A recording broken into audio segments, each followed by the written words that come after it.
রহস্যের জঙ্গলে ঘেরা এক পুরনো দিনের ঐতিহাসিক থানা, যা দেখলে মনে হয় যেন এখানে কত নির্মম অত্যাচার বা কত দুষ্কর্ম বা কাণ্ড ঘটিয়েছে, যার পাপের ঘোড়া পূর্ণ হয়ে আজ সেটা যেন জড়জীর্ণ অবস্থায় গাছপালার আগাছা ভরে যেন এক আলাদাই রূপ নিয়েছে। বন্ধুরা, আজ আমি চলে এসেছি এমন এক জায়গায় যেটা দেখে মনে হয় যেন কোনো পুরানো ইঙ্গিত, কোনো পুরানো শব্দ বা কোনো পুরানো আতঙ্ক যেন আমাদের হাতছানি দিয়ে ডাকার চেষ্টা করছে।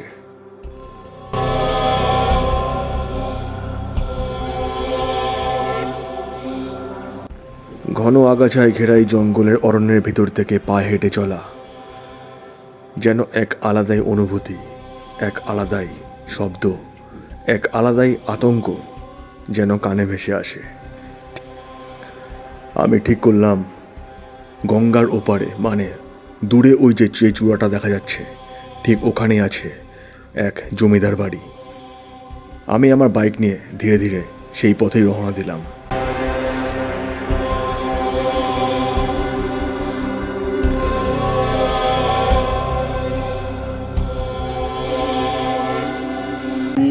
আমি নর্মাল প্লেন আর্টস নিয়ে পড়েছিলাম।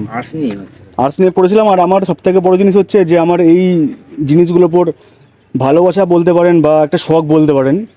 আমি অনেক ব্যোমকেশ বক্সী ফেলুদার বইগুলো খুব পড়তাম, পুরোনো জিনিসের উপর, মানে রোমাঞ্চকর গল্পগুলো। তো সেখান থেকে আমার এই পুরোনো জমিদার বাড়ি, রাজবাড়ি এখনও ভিজিট করি। কালকেও গেছিলাম বসিরহাটে, 3টে বাড়ি ভিজিট করলাম কালকে, 3টে জমিদার রাজবাড়ি ভিজিট করলাম। ওই ডকুমেন্টারি ছবি তুলে না, ওগুলো টোটাল ভিডিও ছবি করে ইতিহাসটা কি, ওই ইতিহাসের ব্যাপারে আমি টোটাল আমার ভয়েসের মাধ্যমে, নিজের আওয়াজের মাধ্যমে ভিডিও তৈরি করে পোস্ট করি।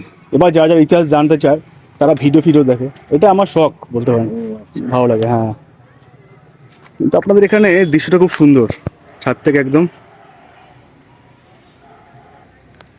নদী, আর আমার বাড়ি হচ্ছে ওপারে। দারুণ। দূরের দিগন্তে এখান থেকে ব্রিজটা তো দেখা যাচ্ছে। ইতিহাস তো তোমার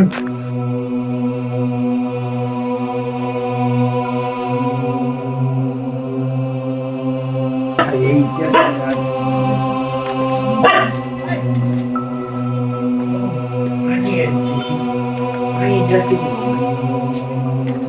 বেশি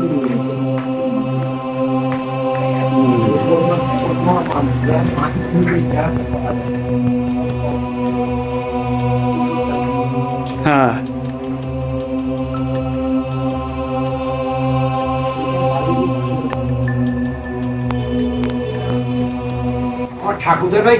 ঠাকুরদারা আমার ঠাকুরদাদা কিনেছে পুরনো। আচ্ছা আচ্ছা। আমরা 3 পুরুষ, আমার বাবা 2 পুরুষ, আমরা 3 পুরুষ ব্যবহার করি। বাবা 11 সাল 12 সাল, মা মারা গেছে। হ্যাঁ, আপনারা এখন এখানে কজন আছেন? আমরা এখন এখানে 4-5 জন আছি। 4-5 জন। ও,